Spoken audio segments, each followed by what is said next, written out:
Urgent, Birds fan. Look at what just happened. Nobody saw this coming, huh? But first, make sure to subscribe to the channel, because we bring you daily videos with the latest Birds news. And don't forget to turn on notifications so you don't miss anything. Eagles!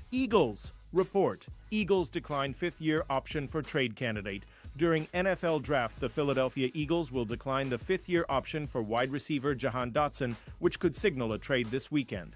The Philadelphia Eagles will decline the fifth-year option for trade candidate wide receiver Jahan Dotson ahead of the NFL draft. According to a report, it looks like the team will not be keeping the wide receiver anytime soon, as Dotson became the subject of trade rumors after the 2024 campaign. The Eagles are still searching for their third-man receiver to help Devonta Smith and A.J. Brown in the aerial attack. After not giving Dotson a new contract, it wouldn't be surprising if the Eagles end up trading the wide receiver to a new roster this weekend. Originally selected in the first round of the 2022 NFL Draft, the former Penn State product began his journey with the Washington Commanders, hoping to be a capable wideout for the team. Despite that, the Commanders were building a new regime under head coach Dan Quinn last year, so the team sent Dotson to the Eagles, where he won a Super Bowl in his first year with them. Even though he hasn't made much of an impact, he had a few plays during the big game that may interest teams out there for his upside he may provide. Dotson might have been on the wrong foot, but these 5 teams could ring up the Eagles phone and make an offer. Report: Eagles decline fifth-year option for trade candidate Jahan Dotson. During NFL Draft Next, possible teams: Los Angeles Chargers. Last season, the Chargers got much farther, even though they had one of the worst wide receiving units in the league. 2024 draft pick Ladd McConkey is still the only reliable set of hands this upcoming 2025 season, as veteran Mike Williams is past his prime. The Chargers must do something to help quarterback Justin Herbert thrive, throwing the football to dethrone other AFC teams. While Dotson isn't the most elite, he could carve out a role to be a consistent ball catcher in the aerial attack. Baltimore Ravens, meanwhile, the Baltimore Ravens could use another wide receiver since veteran DeAndre Hopkins is signing a one-year deal. It seems like he's in it for one season to win a potential ring and retire after, since he's aging. This means wideouts like Zay Flowers and Rashad Bateman will need a third, and someone like Dotson could fit the billing in the Ravens cap space as a reliable third-man receiver. New Orleans Saints: the bad news for the Saints is that they could lose Chris Olave if he decides to request a trade, even though they picked up his fifth-year option. After signing Brandon Cooks, no one should expect him to be as consistent since he isn't in his prime anymore. If Mickey Loomis wants to see this team thrive to win ball games, they should trade for another pass catcher like Dotson to bolster this unit to help the next signal caller of this franchise. Dallas Cowboys: even though the Eagles will never make a trade deal with the Cowboys, it's not entirely impossible. The Cowboys are desperate to look for pass-catching talent to help CeeDee Lamb in the aerial attack. Meanwhile, the Eagles could be desperate as well, since they need to improve their wide receiver department and find a capable replacement for Dotson. Kansas City Chiefs: the Chiefs are facing the continuing wide receiver dilemma again this 2025 season. Xavier Worthy and Rashee Rice are talented, but they will only last as long as they stay out of trouble.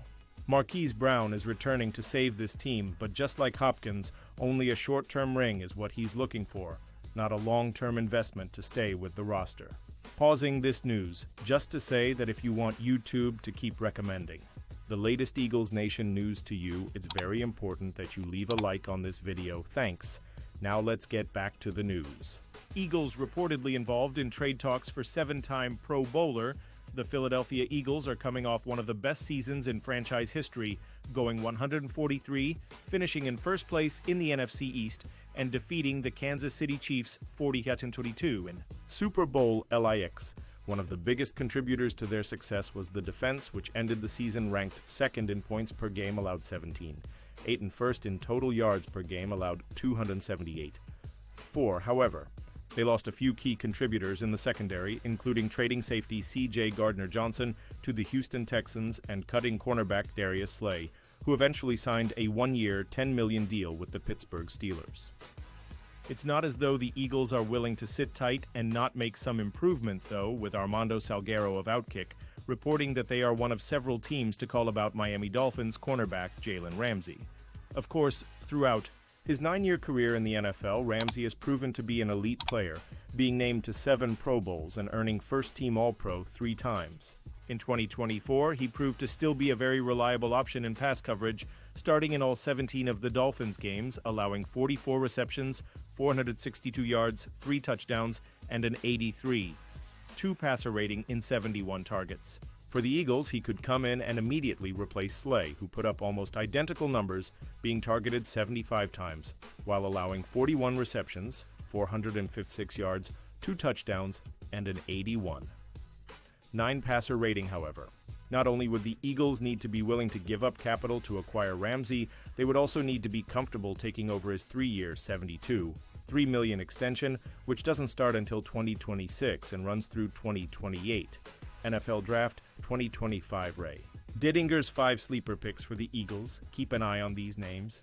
Hall of Fame sports writer Ray Dittinger may be retired, but it does not mean he is retiring from poring over college film and talking to his numerous NFL sources to find out who can be sleepers in this coming NFL Draft. Last year, the prestigious Francis Reds Bagnell Award winner had on his yearly list 6'2", 248-pound Utah edge rusher Jonah Ellis, who went in the 3rd round to Denver and had 5 sacks, the 3rd most of any rookie in the league. In Denver's wildcard loss against the Buffalo Bills, he suffered a fractured scapula 191-pound Virginia wide receiver Malik Washington, who was selected in the 6th round by Miami and played in 14 games and had 26 catches for 223 yards and averaged 6 yards a catch. 309 pounds, South Dakota State guard Mason McCormick, who went to Pittsburgh in the 4th round, and following injuries to former Eagle Isaac Sumalo and Troy Fautanu, made his first pro start in Week 4's 27-24 loss to the Indianapolis Colts 64. 250-pound Kansas State tight end Ben Sinnott, who was selected by Washington in the 2nd round and played in 17 games, making 5 catches for 28 yards 6 foot, 197-pound cornerback Quantez Stiggers from the CFL Toronto Argonauts, who the New York Jets choose in the 5th round to become the first player drafted directly from the CFL since Jermaine Haley in 1999. Stiggers played in 14 games for the Jets. Dittinger likes 6'3", 235-pound. Marshall edge rusher Mike Green for the Eagles at number 32, but he also notes there have been some rising concerns off the field after Green spoke out publicly in February at the NFL Combine that he transferred from Virginia to Marshall because of 2 sexual assault allegations that he was never charged with, and insisted he did nothing wrong. Green was the Sun Belt Conference Player of the Year after he had 17 sacks last season, the most in major college football, and a total of 21. 5 sacks in 2 seasons with the Thundering Herd. Dittinger's meticulous research outlasts everyone, and he was once again gracious enough recently to speak with Bleeding Green Nation about 5 sleepers the Eagles and other NFL teams could look at in the upcoming 2025 NFL Draft. Harold Fannin, Bowling Green, TE, 6'3", 241 pounds. I don't know if this guy may qualify as a sleeper because people lately are talking more about him. Normally, people don't get too excited about players coming out of Bowling Green. But I saw Fannin in the game he played against Penn State last year, and I thought he was really good. I didn't know much about him before that game. He certainly got my attention. If you really looked at the tight ends in that game, he looked better than Tyler Warren. I'm guessing he may drop to the 3rd or 4th round, which would qualify him as a sleeper. He had 117 catches last year for over 1,500 yards. It was the biggest statistical season a collegiate tight end ever had. Beyond the numbers, he looks really good. Where he goes depends on what you are looking for from your tight end. If you want a big-time blocker, it probably won't be him. He is more a tight end. You move around the formation and flex out. He is between the tight end wide receiver mold kind in the Shannon Sharp kind of way, though not comparing them directly to one another on the field. He good routes and catches the ball well. He fights for extra yards. There is a lot to really like about him. I think the Eagles may actually have an interest in him too, because I don't know where they stand with Dallas Goedert. There seems to be a strong feeling that they may move Goedert. Scott Loeffler was Fannin's head coach at Bowling Green, and he's now the Eagles' quarterbacks coach. Loeffler certainly knows what the kid can do. He will be voice in the Eagles' draft room saying, not at number 32, but in the day following, that they should be taking a look at Harold Fannin. Jeffrey Bassa, Oregon, LB, 6'1", 232 pounds. I liked everything about his game. He qualifies as a sleeper because he is 6'1", 230, which is not ideal NFL size. NFL people probably think he is a little too short. NFL people do not know exactly how to evaluate linebackers because no one really knows what the linebacker position is these days. For that reason, linebackers are a little hard to evaluate. I thought he was really impressive. I know he is a little undersized. He started in college as a safety, then moved to linebacker. He still looks like something between a safety and a linebacker. He is so quick to read and react on plays. His instincts are very keen. He always seems to be moving in the direction of the football. He has enough speed to cover running back out of the backfield and tight ends for sure. He does not have the liability of being an undersized guy swallowed up by blockers. He gets off blocks very well. If you watched Oregon last season, it was clear Bassa was the leader of the defense. He was the one telling everyone where to go and what to do. He looks like he has a real head for the game and real instinct for the game. I know the pros are going to be a little leery of him because of his size. At the very least, he will come in and be a very good special teams player, but he is also someone who will find his way onto an NFL field sooner than most people realize. Jacob Parrish, Kansas State, CB, 59 or 191 pounds. Every year, I always pick a Kansas State guy and feel obligated to take a Kansas State guy every year, starting with Darren Sproles. This year, my Kansas State guy is Jacob Parrish. Again, he falls under the sleeper category because pro scouts probably feel he's a little too small. He's 59, solidly built at 190 pounds, but he is 59. He can fly. He ran a 4.35 when he was timed. At the NFL Combine, the question will be, wherever he goes in the draft, where a team feels they can use him. Coaches in the NFL will probably think that he's a little too small to play the outside corner position, but I definitely think he can be a really, really good slot corner. I think he can play inside very well. He can play zone, he can play man. I've seen him play both. K-State played both. They flipped out of man and zone, and he looked equally comfortable in both. He improved his tackling. He looked more physical and looked more willing to come up and get involved in run support. If you looked at his testing, and I believe people can overdo this stuff, like the sprints, the cone drills, all that stuff, he was really, really good. He has an awful lot of physical ability. He had a 37, 5-inch vertical leap, which for a 59 guy is pretty good. He is definitely a very good player. It's a matter of how he would fit in your scheme. He may very well drop to the third day of the draft, but he is a good prospect nonetheless. Quay Robinson, Alabama, edge, 6'4", 243 pounds. This is unusual to talk about sleepers from really big schools. Robinson is someone who never really got to play until this last season because there are so many good players at Alabama. He was a reserve type of player. He played a little here and there.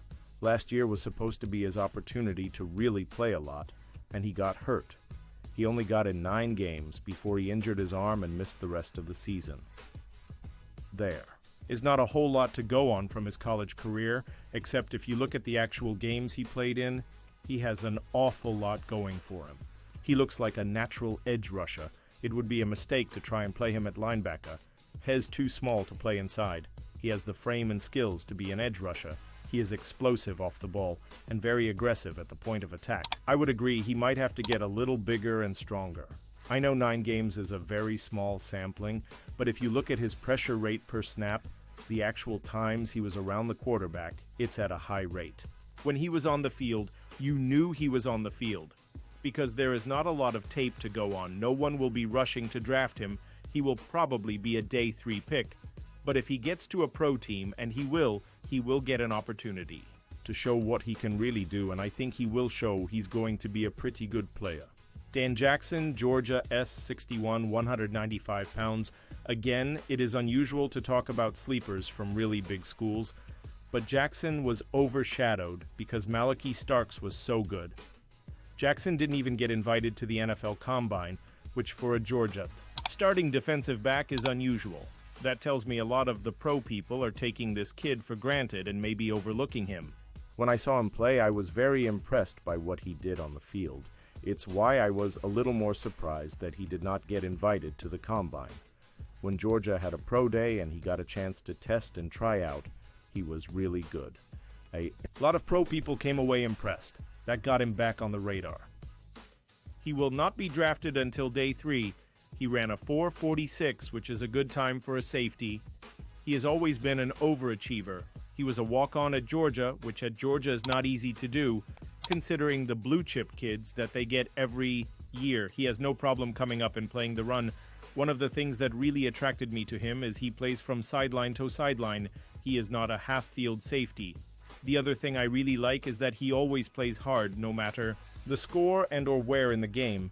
He seems to be a guy who reads plays, routes, and quarterbacks, and he always seems to know where the ball is going. He is sort of similar to Basa, where he can be a very good special teams player for a year or two, and with the right defense and right coaching staff, they can really work with this kid and make something out of him. And now, Birds fan, I want to hear from you. What's your opinion on this? Drop your thoughts in the comments. I don't know if you know this, but your opinion matters a lot for Birds. I'll be back any moment with more Eagles Nation news. Fly, Eagles, fly!